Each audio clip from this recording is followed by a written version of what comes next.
Hello everyone, hope you are doing well. Today I'm here to discuss one of the low level design problem that is being asked in the interview most of the time. So the problem statement which we'll be solving today here is tic tac toe game. Tic tac toe game. So we'll be designing this game and then we'll be doing the implementation of this. So let's see how can we design this game and how then we'll see the implementation of it. So before I start designing, I just want to give you overview of the game, that how do we play this game. So we have a boxes where player playing, let's say player 1 with playing with x and player 2 playing with symbol o.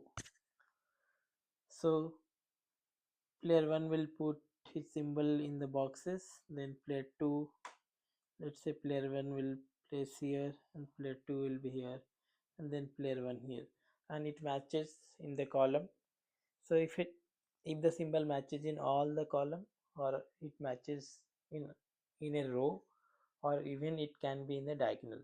If it matches, then the player matching that in symbol in all the, then the player who does this will be the winner of the game.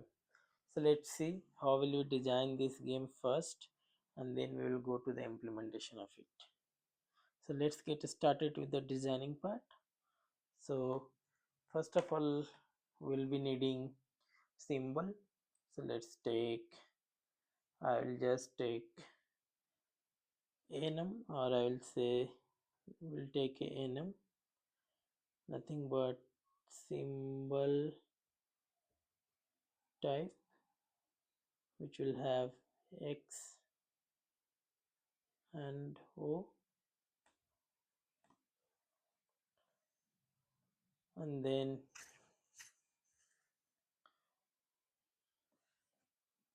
we'll have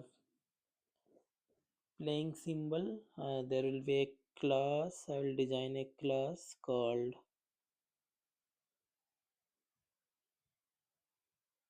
playing symbol, which will take object of symbol type,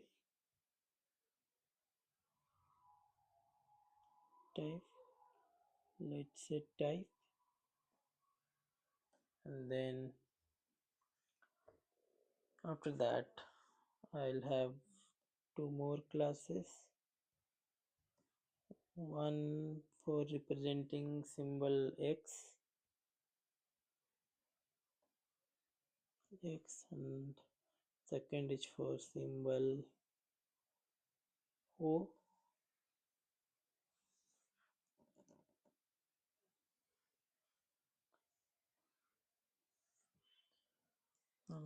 It will have constructor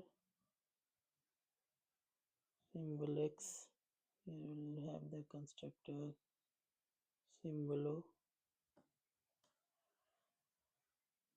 and these two class will extend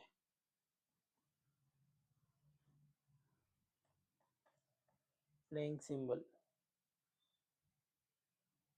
Then we'll have player class. Player class will have we can take name of the player, so it will have name, and then we'll have playing symbol. Player will select like he wants to play with which symbol, and so player has playing symbol.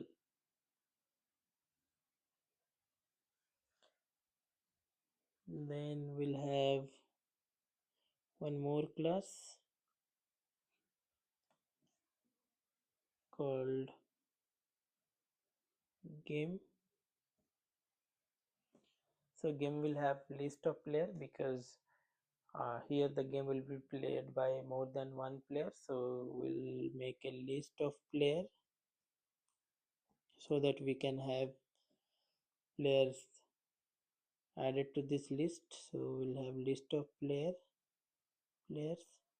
and then to play the game we will have a board.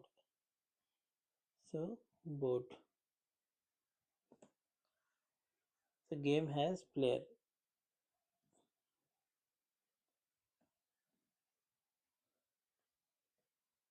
and then we'll have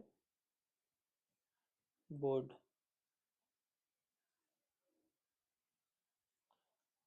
Then we'll have here board. Board will have size, like what size we want the board, and playing symbol.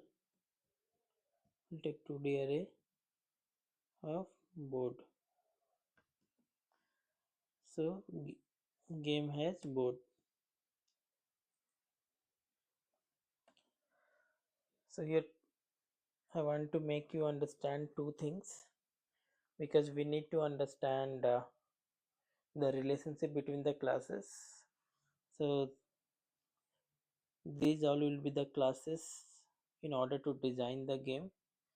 So you see how many classes I have written here. One is this enum class, then we have this symbol x, symbol y, 2, then playing symbol, then players, game, and board. So you need to be very clear on the relationship, like how we are doing a relationship between these classes. So I'll just explain you here so that you understand in a better way. So you see the symbol like this is a relationship. I'll just write it here. If symbol is like this, it is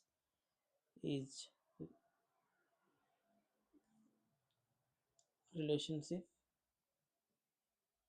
and symbol with this has a relationship.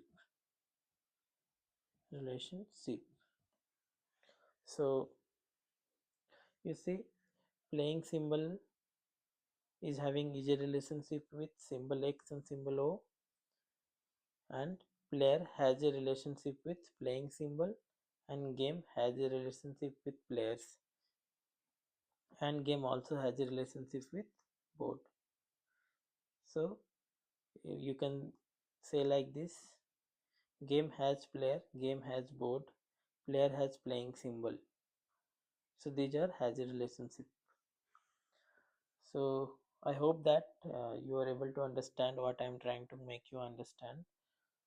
So this is nothing but this is UML diagram of Tic Tac Toe game.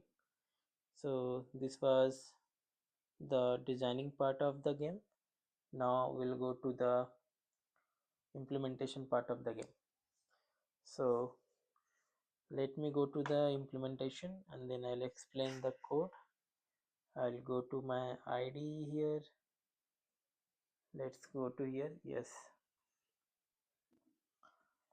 So now let's see the implementation of the game. I have already implemented the game so that I can explain you. So first I'll just run this program and let's see what is the output. Then I'll explain you so that you understand how the code is written. So you see, first time it is printing the board, which is completely empty. Now it's asking for player 1 to enter the input. So let's see, I just want to enter the symbol at 0, 0. The first player entered his symbol. Now it's turned to second player. So let's say second player entered into 0, 1. Then again the turn is of first player. Let's say first player enter into 1, 1, and second player will enter into, let's say, 0, 2. and first player will enter into 2 comma 2.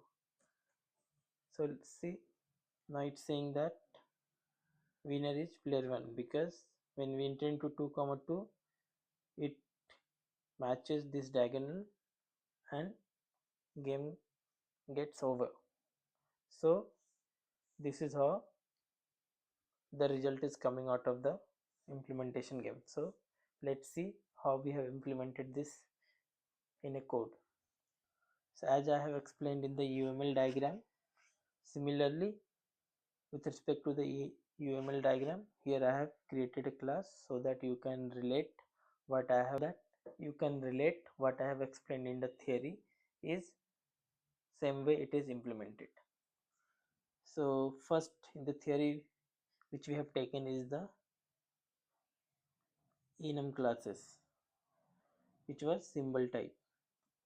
So let's see, here I have created a enum which is symbol type, and here the symbol which I have taken is X and O. Then we have one class for, then I created playing symbol. Yes, once I have created symbol type, then we created a playing symbol which is taking a object of symbol type, and in constructor we are just initializing the symbol so that it can be loosely coupled and it can be extended in future if you want to extend this game for more players or more symbol you want to add. Then the next is playing symbol O, where we are initializing with symbol type O and it is extending playing symbol. So similar thing I had explained in the theory where playing symbol was extended by playing symbol O or playing symbol X. So now see, playing symbol X also extends playing symbol and it initializes with symbol X. So if tomorrow you want to add any new symbol, you can just create a new class and extend this playing symbol. So it will not impact your existing functionality and you should be able to add a new symbol or new functionality into the code. So now we'll go to the players. So let's see, we have another class called player, so where player has name and playing symbol.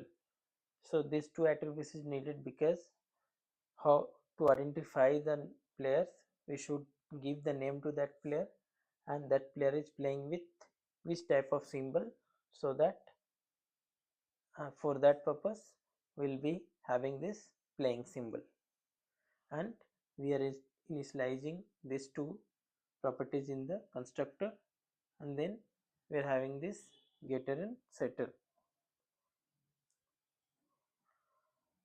Then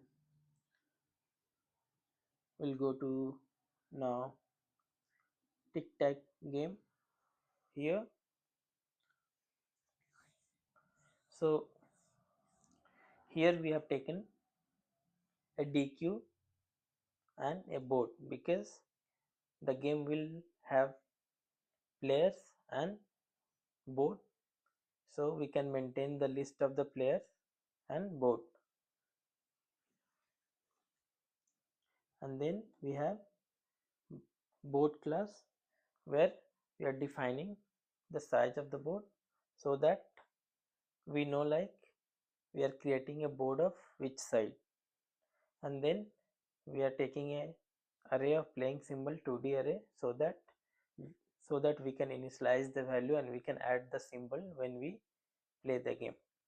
So these are the classes that are needed in order to implement the game. Now let's go to the main class and let's see the flow of the game, how it works. So first I have created a tic tac toe game class object here, and Then with that help of object of Tic Tac Toe game class, I'm just calling a start game function. So let's go to now start function. So here in the start game, so before we go to the start game, I would like to add here also. So when we create an object of Tic Tac Toe game, you see in the constructor I'm calling initialize game, and initialize game is the method, and in method what we are doing is we are creating a players and adding into the list. So you see in the above we have taken the DQ for adding the players, and DQ we have taken because we can remove the players from the first, and we can even remove from the last, and we can add into the last. So for that purpose we are using DQ data structure. So let's see, here we are creating two players. So you see first player we are creating with symbol X, and we are creating players here. We are passing the name of the player is player 1 and the symbol for that player 1 is X. Similarly we are creating player 2 with the symbol O, and then we added both the players into the this players DQ, and then here we are initializing the game board with the with size 3, so that it will create a 3 into 3 board. So when we create an object of Tic Tac Toe game, this initialization function will be called, and it will create the players and initialize the board. So once, now let's come to the start game function. So when we call that a start game function, first we are taking no winner is equal to true, and this loop will go until this no winner becomes false. So first we are removing the first player and printing the game board, and then we are checking for there is a free cell in the board or not. If yes, then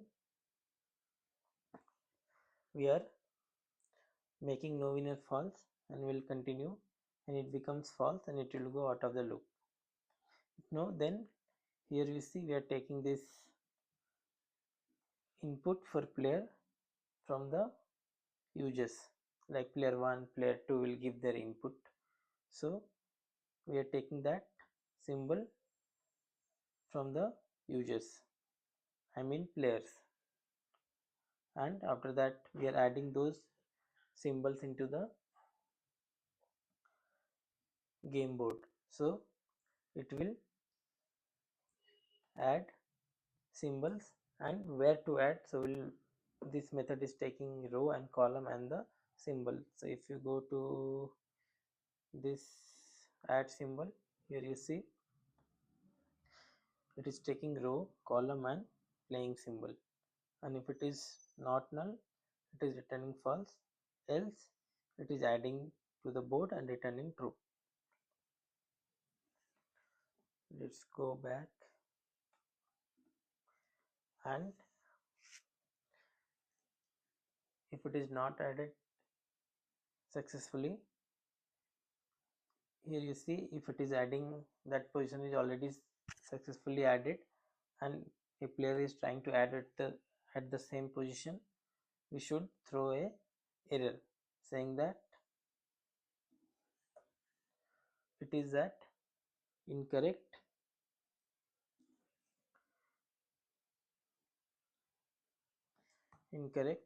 position, and we are adding that player to the first and we will continue, else we'll add that player to the last, and then we are checking it here, is there a winner? If yes, then return the player turn and the name of the player, like who won. If no, then we are returning a tie. So here we have a is there method where we are checking for that condition. There are four conditions I explained in the theory, right? Either it matches along the row, or it matches along the column, or it matches both the diagonals. So these four conditions to check the winning of a player. So you can see that code, that all four condition is here. First condition is here for checking the row matching, then second is for column matching, then third is for diagonal matching, and then fourth is for anti-diagonal matching. So this is for checking that result of the player who is going to win the game based on this condition. So then if you go to the board method, like we have two more method here. One is get free cells method, where we are checking that is there any free cell available in the board or not. And then print board method, here we are printing just board, which will be seen in the console. So as I explained in the starting, I'll just re-execute the program, and you see in the initial it is showing complete empty board, and it's asking you just to give the input. So let's say I'll just give 1 comma 1, and then second player will give input at 0 comma 0, and then first player again I will give input at, let's say, 1 comma 2, and player 2 will give at 1 comma 0, and player 1 will give at 0 comma 2, and player 2 will give at 2 comma 0. Let's see, player 2 should win. Yes, because it will match this first column, so the player 2 is the winner of this game. So this is how the implementation works. I'll be giving this link for this code of my GitHub, so that you can go to that GitHub and see the codes. So alright guys, I hope that I would have been able to make you understand that how can we design this tic-tac-toe game. This low level design problem is very important from interview point of view. So let's you go through this, understand the problem, understand the implementation, see the video again and again if you don't understand, and if you have any doubt regarding the anything for this problem, you can write it in a comment. I'll just try to resolve it if you find anything difficulties. So thank you for watching. If you like this video, please subscribe to my channel and like. Thank you for watching. Bye bye.